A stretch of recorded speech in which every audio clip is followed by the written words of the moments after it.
तो जो जिस पल का हम सभी को इंतज़ार था समाजवादी पार्टी में आज ज्वाइनिंग होनी थी, वो सारी ज्वाइनिंग आज हो चुकी हैं।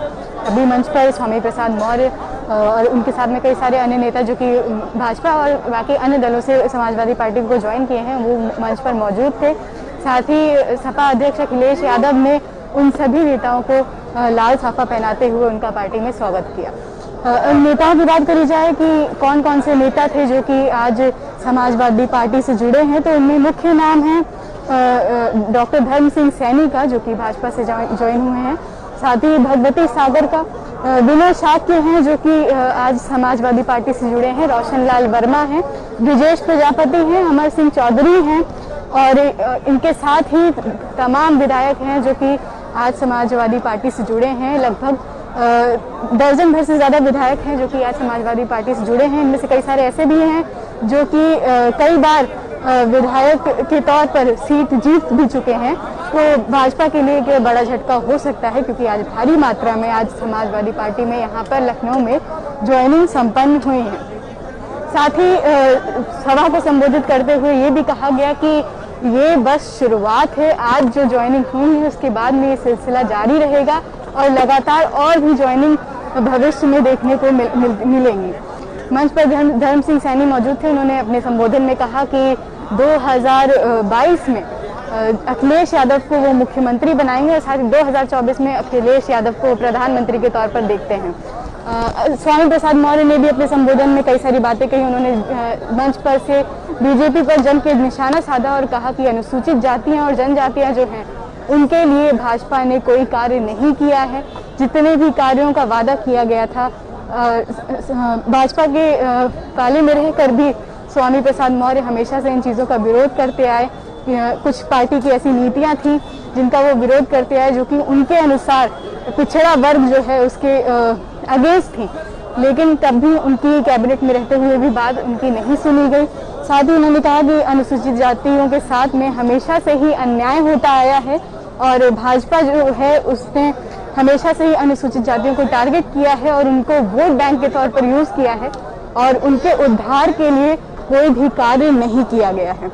और उन्होंने ये भी अपने संबोधन में कहा कि बीजेपी की तरफ से कहा गया था कि वो ज़्यादा से ज़्यादा अनुसूचित जातियों के वोट इकट्ठा करेंगे और उनके बाद में जब इलेक्शंस जीत जाएंगे उसके बाद में जो मुख्यमंत्री होगा वो इन्हीं अनुसूचित जातियों और जनजातियों से होगा। और कहा गया था कि केशव प्रसाद मौर्य या फिर स्वामी प्रसाद मौर्य को मुख्यमंत्री बनाने का वादा किया था, लेकिन ऐसा नहीं हुआ और इस वादे से भी बीजेपी मुंह कर गई।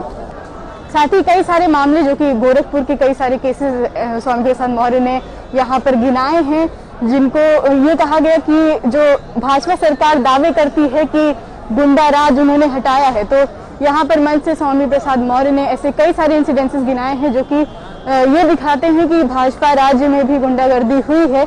और साथ ही यहाँ पर मंच से उन्होंने कई सारी ऐसी बातें कही जो कि सीधे सीधे मुख्यमंत्री पर थी और भाजपा सरकार पर थी। उन्होंने ये भी कहा कि 2016 में जब वो बसपा के साथ थे तो मायावती हमेशा से जीतती आई थी और पार्टी हमेशा से आगे बढ़ती रही, लेकिन 2016 के बाद जब उन्होंने बसपा छोड़ के भाजपा का साथ देना शुरू किया तो भाजपा के बुरे दिन शुरू हो गए और भाजपा सत्ता में आई। और अब उनका कहना है कि अब जब वो 2022 के चुनाव में भाजपा का साथ छोड़ रहे हैं तो ये भाजपा का अंत होगा और इसी के साथ में उन्होंने आज सपा ज्वाइन करी है और सपा का उदय होगा और साथ ही सपा की सरकार आज के बाद से उत्तर प्रदेश में दिखाई देगी। साथ ही अखिलेश यादव भी मंच पर मौजूद थे। उन्होंने भी जनता को संबोधित किया और उन्होंने कहा कि इस बार के चुनाव में जो आंधी आई है वो भाजपा की सरकार को उड़ा कर ले जाएगी और भाजपा का अंत यहाँ पर तय है। जनता जो है वो सरकार बदलने की पूरी तैयारी कर चुकी है और इस साल सरकार जरूर से बदली जाएगी।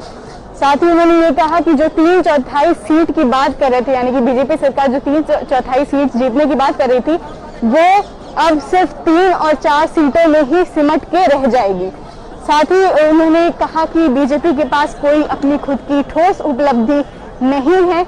जितने भी कार्य बीजेपी अपने नाम से गिनाती है वो सारे ही कार्य सपा सरकार के हैं। उनका शिलान्यास सपा सरकार में हुआ और उनका फीता काटने का काम जो है वो भाजपा सरकार कर रही है। और साथ ही अखिलेश यादव ने ये भी कहा कि संकल्प पत्र में, बीजेपी के संकल्प पत्र में जितनी भी बातें कही गई थी वो यहाँ पर पूरी नहीं हुई है। किसानों को की आय दोगुनी करने का वादा किया गया था, वो भी नहीं हुआ। किसानों को